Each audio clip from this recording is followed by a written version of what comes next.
well. But when you restrict half of the perks, half of the weapons, well, not half of all the things, but you know what I mean. I'm over exaggerating.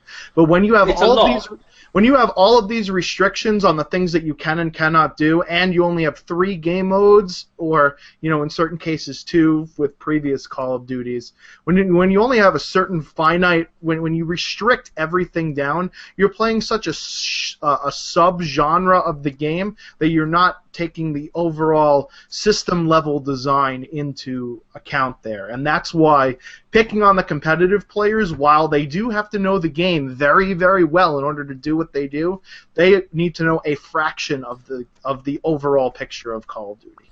And it's surprising how little they actually know about the game. Whenever I watch them play on YouTube and stuff like that, they're playing gun game, half the time they're like, oh, they don't even know what the gun is they're using.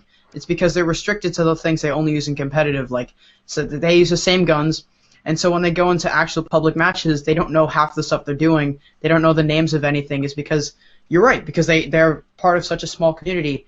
And part of the problem with Black Ops 2 is that Treyarch really listened to the esports side. They really focused on that. And that's like, the league play was so good because of them, and it was catered towards esports too much. Yep. And I might sound like I'm contradicting myself. Did I say that word funny? Contradicting. Man, white trash. Why am I allowed to have a microphone?